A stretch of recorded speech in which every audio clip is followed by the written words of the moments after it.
জয় হিন্দ বন্ধুরা, welcome to Bharat force academy. আজকের যে অঙ্কটা নিয়ে সেটা হচ্ছে সুবির স্যারের অঙ্কের বই থেকে। এটা হচ্ছে 21 নম্বর অঙ্ক। তো এর আগে 20টা অঙ্ক অলরেডি করা আছে। যে সমস্ত বন্ধুরা Bharat force academy YouTube channel দেখছো তারা অবশ্যই প্লে লিস্টটিকে দেখে নিও, আর ফেসবুকে দেখলে অবশ্যই প্রোফাইলকে দেখে নিও, কারণ এরকম ধরনের অঙ্ক কিন্তু আমরা ডেলি আপলোড করে যাচ্ছি। নতুন হলে অবশ্যই প্রোফাইলে যেও, আর পুরোনো হলে অবশ্যই শেয়ার করে নতুনদের দেখার সুযোগ করে দিও। এছাড়া বলো বন্ধুরা, প্রত্যেক দিন কিন্তু আমরা অঙ্ক জিআইজিকে আমাদের এই চ্যানেলে কিন্তু আপলোড করছি। তো ফেসবুকে দেখলে অবশ্যই ফলো করে রাখো এবং ইউটিউবে দেখলে অবশ্যই চ্যানেলটি সাবস্ক্রাইব করে রাখো। তো চলো বন্ধুরা শুরু করি। এটা হচ্ছে কি কোনো কোনো মূলধনের 7 বছরে দ্বিগুণ হয়, কত বছরে সেটা 7 গুণ হবে? মানে কোনো মূলধন বলতে ধরো কোনো একটা টাকার কি হয় না, 7 বছরে সেটা দ্বিগুণ হচ্ছে, তাহলে কত বছর সেটা 7 গুণ হবে? খুবই সহজ একটি অঙ্ক, দেখতে একটুখানি অসুবিধার মতো লাগবে কিন্তু খুবই সহজ। জাস্ট আমরা মূলধনটাকে, যেহেতু কিছু নেই তাহলে কি ধরে নেবো, আমরা ধরে নিলাম 100। মূলধনে কত না 100, 100 ধরে নিলাম মূলধন। এবার হচ্ছে কি, সেটা আমরা দ্বিগুণ করলাম, 200 টাকা করলাম, মানে সুদ আসল মিলে 200। তাহলে এখানে সুদ কত বন্ধুরা এখানটায়, না 100 টাকা সুদ। এই পর্যন্ত ঠিক আছে। এবার আমরা কি করলাম, আবার কি বলছে কত বছর সেটা 7 গুণ হবে, মানে আমরা মূলধনটা ধরো 100 ধরলাম, 100 ধরলাম, ওটাকে 7 গুণ করবো, কত হবে 700, 700 করবো। তার মানে এখানে তাহলে সুদ কত হবে, মানে 100 টাকা আমার আসল, সেটা 7 গুণ হলে সুদ আসল মিলে 700 টাকা। তাহলে আমার সুদ কত হচ্ছে এখানে না 600 টাকা, 600 টাকা। তাহলে আমাকে দেখতে হবে যে প্রথমবারে যেটা, যে 100 টাকা 200 টাকা যে সুদ হচ্ছে 100 টাকা, তার জন্য কত বছর সময় লেগেছে, লেগেছে দেখো এখানে 7 বছর লেগেছে। দেখো এটা হচ্ছে 7 বছর, 7 বছর। ঠিক আছে। এবার আমরা চলে যাই, যে তাহলে যদি 100 টাকার জন্য 7 বছর লাগে, তাহলে 600 টাকার জন্য কত লাগবে, 6 7 42। তাহলে এখানে সরাসরি কত করবো, 42 বছর। একদম সহজ। আশা করছি সুবিধা হয়েছে, বুঝতে সুবিধা হয়েছে, কোনো সমস্যা নেই। চলো পরের প্রশ্নটা দেখে নিই। এখানে একই রকম সেম আছে প্রশ্নটা। এটা হচ্ছে কি, একটি মূলধনের 7 বছরে 3 গুণ হয়, কত বছরে সেটা 5 গুণ হবে? তাহলে মূলধনের কথা আমরা তো জানি না, তাহলে মূলধনটা আমাদের অনুযায়ী ধরে নেবো আমরা 100 টাকা, 100 টাকা, 100 ধরে নিলাম। এবার সেটাকে কী করবে, 7 বছরে 3 গুণ করবো, 3 গুণ করি তাহলে কত হবে, 300 টাকা, 300 টাকা করে নিলাম। এবার তাহলে সুদ কত আছে বন্ধুরা, 200 টাকা। একদম ক্লিয়ার, তাই তো। 100 টাকা যদি বা 3 গুণ হয় আর 7 বছরে, তাহলে সুদ হবে 200 টাকা। আবার বলছে কত বছরে 5 গুণ হবে, তার মানে আমি 100 টাকা আসল ধরলাম আর 5 গুণ করলাম, কত হলো তাহলে 500 টাকা, 500 টাকা হলো, 500 টাকা। এবার হচ্ছে সুদ কত হচ্ছে বন্ধুরা, 400 টাকা, সিম্পল, 400 টাকা। এবার প্রথমটা দেখি, যে প্রথমটা যে 200 টাকা যে আমরা সুদ পেয়েছি, তার জন্য কত বছর সময় লেগেছে, 7 বছর। 7 200 টাকা, 7 বছর, 7 ইয়ার। তাহলে এবার আমরা এই যে 200 টাকা যদি 7 বছর লাগে, তাহলে 400 টাকা 7 গুণ কত হবে, 14 বছর। একদম সহজ বন্ধুরা, এতে কোনো সমস্যা নেই, কোনো সূত্র নেই, কোনো নিয়ম নেই, জাস্ট এরকমভাবে তোমরা কিন্তু করে দেবে, 14 বছর হয়ে যাবে, 14 ইয়ার্স। তো কোনটা, অপশান এ এখানে সঠিক উত্তর হয়ে যাচ্ছে। তো আরও একটি কথা বলবো বন্ধুরা, যে সমস্ত বন্ধুরা অল ডিফেন্স একাডেমি কলকাতা বারুইপুরের মধ্যে অবস্থিত, যারা দূরবর্তী স্টুডেন্টরা যদি পড়তে চাচ্ছ, SSG, WB, KP, army, BSF, CISF, তারা অবশ্যই এখানে আসো, আমরা যত্ন সহকারে পড়াশোনা করাই। এবং যারা কাছাকাছি থেকে দেখছো তারা অবশ্যই যাতায়াত করেও পড়তে পারো।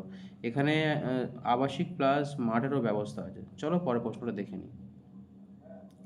আমার প্রশ্নটা হচ্ছে কি, 6,000 টাকায় এমন দুটি ভাগে বিভক্ত করো যাতে প্রথম অংশে 10% হারে 2 বছর সুদ এবং দ্বিতীয় অংশের 4% হারে 10 বছরের সুদ সমান।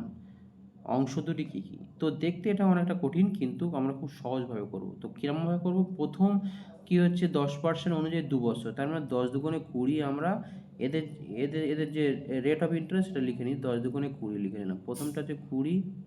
আর দ্বিতীয় অংশে কি বলছে, তৃতীয় অংশে কি বলছে এখানে, না 4 বছর 4% হারে, 4% হারে, তাহলে কত আমরা দেখব। প্রথমটা ভালো করে পড়ে নিয়ে, প্রথমটা হচ্ছে অংশ হচ্ছে 10% হারে 2 বছরের জন্য, দ্বিতীয় অংশ হচ্ছে 4% হারে 10 বছরের জন্য, 4 10 কত হবে 40। এটা হয়ে গেল 4 10 40। এবার এটা হচ্ছে এদের রেট অফ ইন্টারেস্ট, কিন্তু এদের যে রেট অফ ইন্টারেস্ট এটাকে আমরা রিভার্স করব কেন, কারণ প্রিন্সিপালটা রেট অফ ইন্টারেস্ট যদি আমি রিভার্স করি, রিভার্স করলে কিন্তু দেখো, যেটা যার ক্ষমতা বেশি তার সময় কম লাগবে, আর যার ক্ষমতা কম তার সময় বেশি লাগবে, সেই জন্য এদের যে পোটেনশিয়াল বা এদের যে প্রিন্সিপাল সেটা আমরা রিভার্স করবো। কত হবে 40 আর এটা হচ্ছে 20, 40 20, এটা কেটে দিই, কেটে দিলাম, দিয়ে কত হবে 1, এটা হচ্ছে 2, তাহলে এই 1:2 মানে হচ্ছে 3। এই 3 মানে কিন্তু বলে দিয়েছে কত দেখো, এখানে লিখছি 3 মানেই কিন্তু বলে দিয়েছে 6000। তাহলে 1 মানে কত, 1 মানে কত হচ্ছে, 1 মানে হচ্ছে 2000, 1 মানে 3 দিয়ে ভাগ করলাম, 1 মানে 2000 হয়ে গেল। তো তাহলে এবার কি চেয়েছে, অংশ দুটি কত, অংশ দুটি কত, মানে এই প্রথমটা হচ্ছে 2 দিয়ে 4000, এটা হচ্ছে প্রথমটাকে 2 দিয়ে কত হবে 4000, আর আর এটা হচ্ছে 1 মানে কত হবে 2000। তাহলে কোনটা না, অপশান এ এখানে সঠিক উত্তর হয়ে যাচ্ছে বন্ধুরা। আশা করছি অঙ্কটা অনেকটা সহজ তোমাদের কাছে হয়েছে। তো এরকম ধরনের কিন্তু প্রত্যেকটা অঙ্ক আমরা সহজ করে করানোর চেষ্টা করছি। তো তোমরা আমাদের পাশে থেকো, আমাদের সাথে থেকো, অবশ্যই আমরা তোমাদেরকে নিয়ে ভালো কোনো জায়গায় এগিয়ে যাবো, যেখানে তুমি অঙ্ক নিয়ে কোনো সমস্যা ভবিষ্যতে আর থাকবে না। চলো পরের প্রশ্নটা দেখে নিই। পরের প্রশ্নটা এটাও একই রকম আছে, এটা অনেক পরীক্ষায় দেখা যায়। দেখো 24 নম্বর অঙ্ক, এটা হচ্ছে কি, এক ব্যক্তি 30,000 টাকা তার 10 বছর এবং 14 বছরের 2 পুত্রের নামে এমনভাবে ভাগ করে রাখলেন যে 18 বছর বয়সে তারা সমান সুদ পাবে। সুদের হার 10% হলে বড় ছেলে কত টাকা দিয়ে, বড় ছেলেকে কত টাকা দিয়েছিল।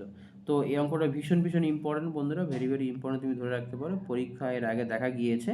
তো এটা কেমনভাবে করবো আমরা, তো একটা ছেলের বয়স হচ্ছে 10, সে 18তে যাবে। তো 18তে যেতে গেলে প্রথমে আমরা দেখে নিই, প্রথমে 8 বছর হচ্ছে ছেলেটার, আর একটা হচ্ছে 14, যে বড় ছেলে তার হচ্ছে 18 যেতে গেলে কত হচ্ছে 4, এটাই। তাহলে আমরা এটাকে হচ্ছে তাদের বয়সের, এবার তাদের ক্ষমতা বা পোটেনশিয়ালটা আমরা রিভার্স করে নেবো, আগের অঙ্কটা যেমন রিভার্স করেছিলাম এটা রিভার্স করে নেবো। তাহলে এটা হচ্ছে 4, এটা হচ্ছে 8, তাহলে এটাকে ছোট করে দিই, এটা হচ্ছে কত 1, আর এটা হচ্ছে কাটলাম, এটা হচ্ছে 2, 8কে কাটলাম 4 দিয়ে 2, তাহলে এই এই 2 আর 1 কত হবে 3, এই 3 মানেই কিন্তু কত বলছে 30,000। ভালো করে দেখো বন্ধুরা, আচ্ছা আমি উপরে লিখছি, 3 মানেই কিন্তু কত বলছে 30,000। তাহলে 1 মানে কত, 1 মানে 10,000 হয়ে গেল, 1 মানে 10,000। এখানে কি চেয়েছে বড় ছেলে, তো বড় ছেলে কোনটা বন্ধুরা, এইটা কিন্তু ছোট ছেলে ছিল, 8টা ছোট ছোট ছেলে ছিল, আর 4টা কিন্তু বড় ছেলে ছিল। বড় ছেলে অনুপাত কত সে 2, তাহলে 1 মানে যদি 10,000 হয়, 2 মানে কত হয় বন্ধুরা 20,000, সিম্পল।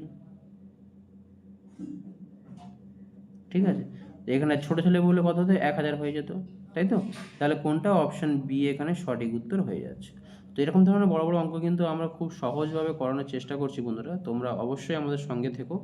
এবং আমাদের এখানে দেখো, ফেসবুক থেকে অবশ্যই অবশ্যই ভারত ফোর্স একাডেমিটা তোমরা কি করবে না, এটা হচ্ছে ফলো করে রেখো, ডেলি কিন্তু অঙ্ক এরকম শেখার জন্য বাড়িতে বসে।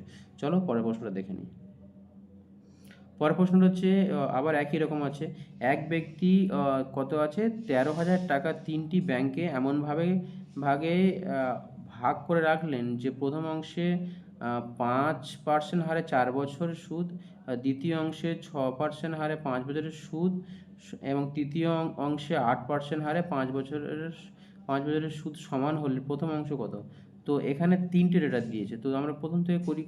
প্রথম কি আছে 5%, 4, 5 4-এ কত হবে 20, প্রথমটা হচ্ছে পোটেনশিয়ালটা, এদের টাইমটা কত হচ্ছে না 20। তারপরে কত দিয়েছে 6% হারে কত না 5, 5 6 কত হবে 30 হলো।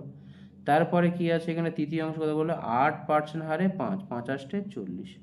তো এখানে বন্ধুরা আমরা আগে যে দুটো অঙ্ক করলাম, সেই দুটো অঙ্ক কিন্তু দুটো ডেটা ছিল, সেই জন্য আমরা রিভার্স করছিলাম, কিন্তু এখানে 3টে ডেটা, তাহলে আমরা কীভাবে করব সেটাও আমাদের একটু জানতে হবে। তাহলে প্রথমে আমি কি করি, 3টে ডেটা মানে রিভার্স করা যাবে না, তো আমরা ছোট করে নিই, এটা কেটে দিই, কত হবে 2 3 আর 4, 2 3 4-এর লসাগু করে দিই, কত হয় বন্ধুরা 12, 12 করে দিই, 2 3 4-এর লসাগু 12।